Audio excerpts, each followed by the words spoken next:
I am your girl, Shar Johnson, live on location.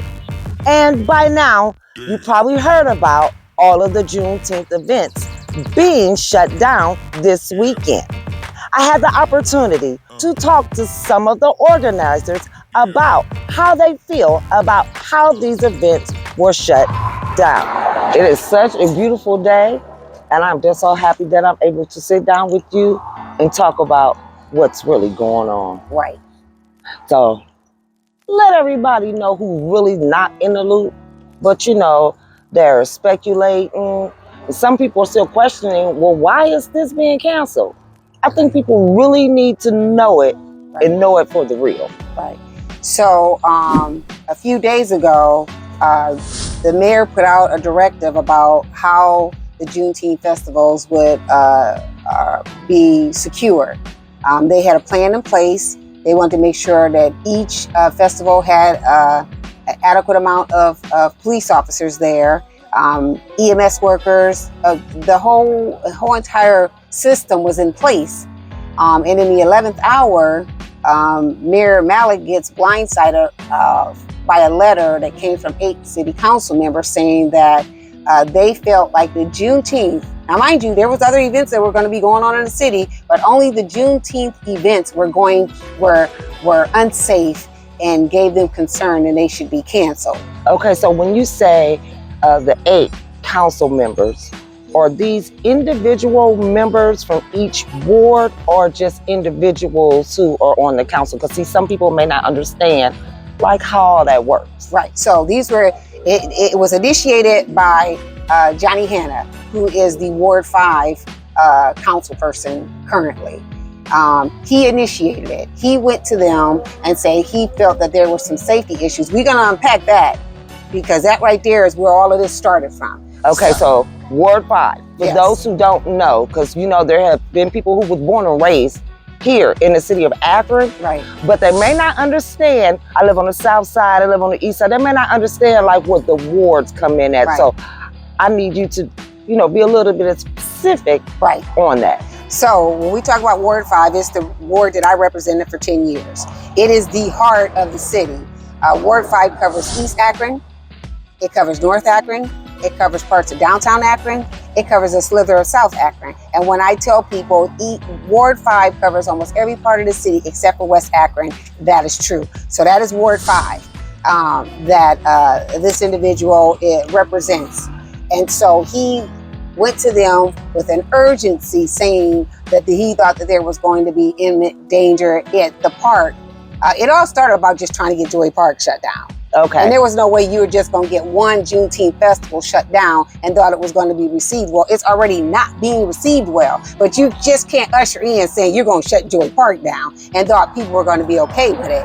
And so I got to go back a little bit because the day before all of this happened, there was a meeting that transpired at Mason. One of the community block clubs has this monthly meeting.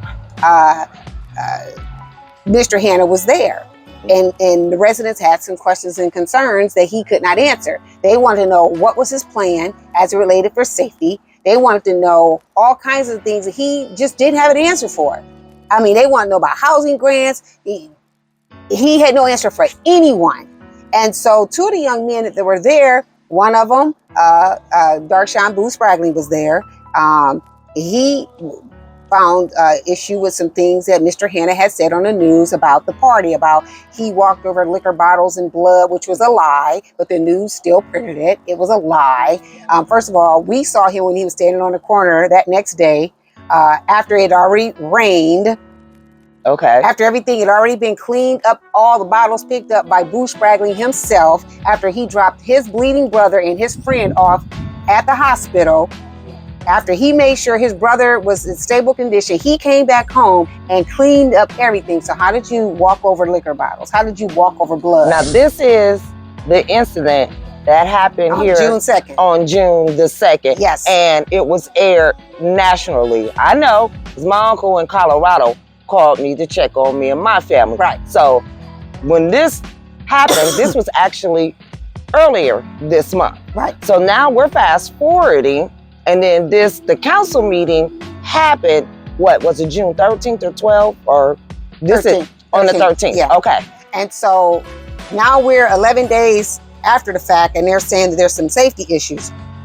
Now, when we unpack that, and anybody can challenge me on this, because one thing I do is I got receipts. Right.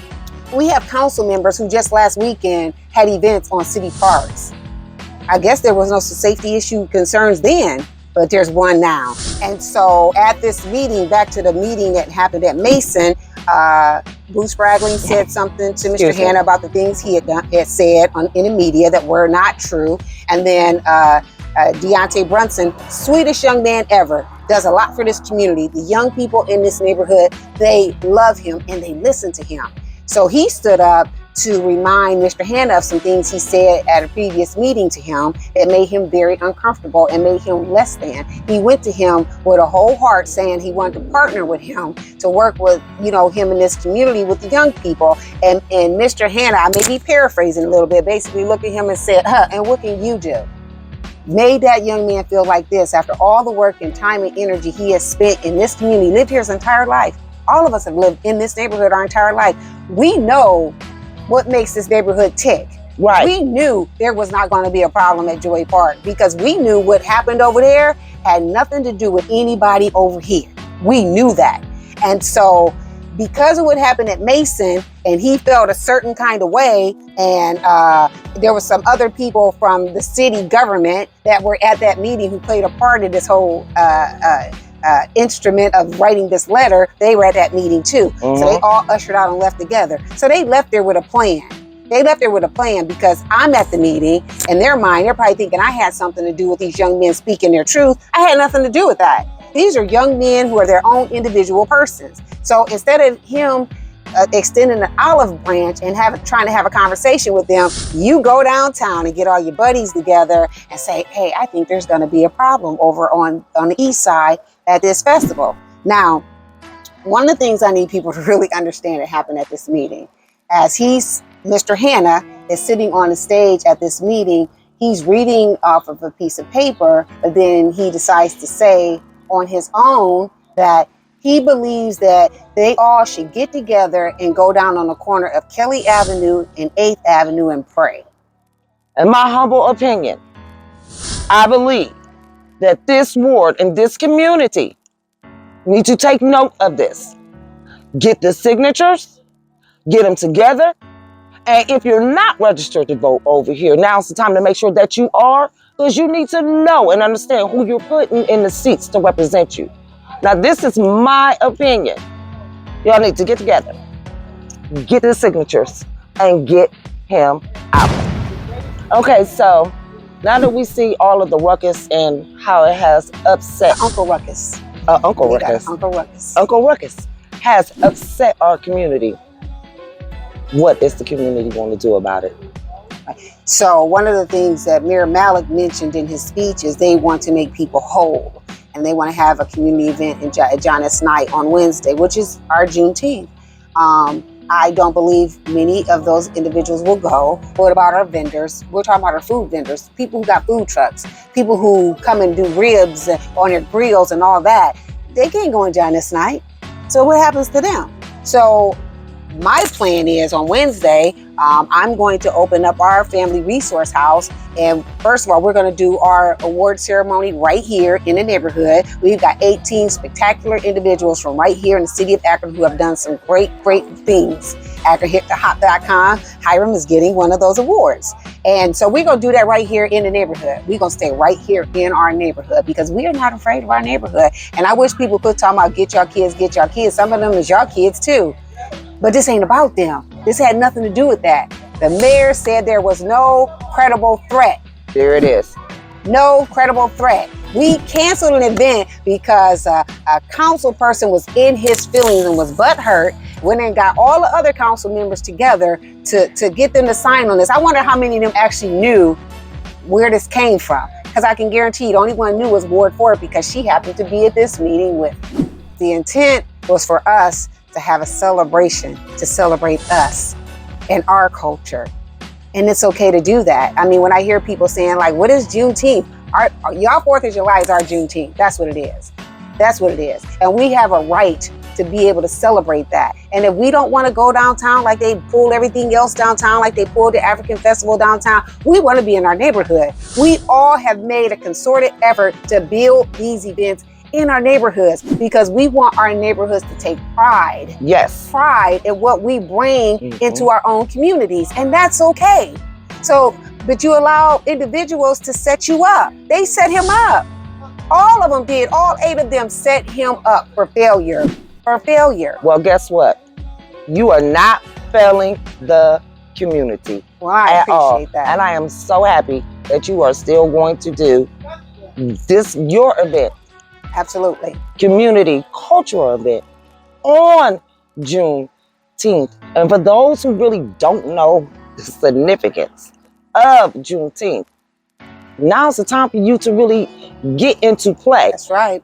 And Juneteenth on the 19th, downtown Akron, Ohio, that's not your neighborhood. So again, we are going to celebrate Juneteenth on June 19th right here at the B&V, which is named after my parents, Brian and Valise Family Community Resource House, right here at 1290 7th Avenue from noon to 4. We are going to make sure that we give all of our awardees their flowers because they deserve them. We've invited all the vendors that were supposed to be at Joy Park to come here. Some from out of town can't. They got to go back to home. And so we still going to make sure they're whole. They ain't getting off the hook that easy. I'm going to submit all of their receipts to the city because we're going to make them whole the right way, the monetary way. And in the meantime, we're going to celebrate Juneteenth on Juneteenth right here in East Akron. They can reach out to me on Facebook, on Instagram, on Snapchat, or they can call me 330-289-2779. Listen, this is our community. And if we don't stand up for our own community, who's going to stand up for us? There's an inherent problem with the city council trying to make the mayor backtrack after just a day ago, before they released this statement saying we're canceling everything. You just released a statement saying that you'll be there to staff the events, speak at the events, and make sure that everybody in the city is safe and able to celebrate these events. And not 24 entire hours later, did you call us back and invite us down there to come and meet with you and support the canceling of all of our Juneteenths? What I don't think they expected is that when all of us organizers saw each other outside, is that we felt that we needed to take a step over and talk amongst ourselves and figure it out ourselves. And before we went in there, we decided that we're not going to stand and support the canceling of our events. We're not going to act ignorant, and we're not going to act happy that like you saved us from something that bad could have happened to us. If something bad was going to happen to us, they could have told us that 2 weeks ago. If they wanted to cancel a week ago, they could have told us a week ago. You waited till the end of business on Friday. I hadn't even bought half of the stuff until Friday because I didn't have nothing to transport it in. I got a truck, a generator, 2 speakers, 2 tanks of helium, my tent, gas for the generator, gas for the car, all these rentals, at least $500 in one day. That had you called me the day before, we may have been able to switch it to another day, switch it to another venue, save a bit of money, do something. We had no time to prepare for being turned around like that. There was no time, and I felt that it was personal. They ensured we did not have time. In 5 years that I've been running the event here, the first year, Brother Carter was still with us. Brother Carter showed me how to run the event. The first thing he told me is, this gonna be the hardest thing you do every year. And I didn't believe him. I said, no, this gonna be fun. This gonna be a great Juneteenth event. You know, everybody wants to party together. We gonna celebrate our people, and it's gonna be okay. And he about laughed in my face. He said, it's gonna be the hardest thing you do every year because they're not gonna celebrate us like they say they celebrating us. And so the next year, that was my first year. The next year, Brother Carter was able to give me leeway to run the event while he was still around. He wanted to be a patron. He still advised, but he let me run this event. In that year, when they noticed that things were changing up was the first time I was approached to have my event downtown. They come and ask us every year, will you have your event downtown? Will you participate? Will you send some of your vendors, downtown? We'll support them. We'll keep them together. They want this event downtown. They've wanted this event downtown for 20 years. They've asked him to have it downtown. We can't do that because people aren't going to come downtown and spend all that money. When you go downtown, all you can do all day is spend money. The kids can't play. The adults, again, what you're going to do, you're going to spend at a vendor cart, you're going to listen to some music, you're going to spend at another vendor cart. You've been spent $80 downtown giving money to folks that are not in our streets. These events were some of the biggest Black economic events in this city, and all of them were canceled at the same time. Over 20 vendors for each event. My event had 50. There were 50 vendors. They've been trying to do this for years, and I feel like it's calculated how they did this so that we would not be able to immediately recover. But that is not going to happen at all. Are you still going to celebrate on Juneteenth? We celebrate Black 365 days a year. I wear these colors 365 days a year. Do you support that our community goes downtown Akron on Wednesday, June the 19th to support the city of Akron's Juneteenth celebration? Sister, did you hear what you just said? Should we go downtown to celebrate Juneteenth at a city planned, city ran, city profiting event with none of our vendors and none of our people and none of our children able to go? No. From AkronHipHop.com, thank you, Tara Weems. Thank you, Fila. And thank you, Butchie, for being that Blackness that Akron, Ohio appreciates.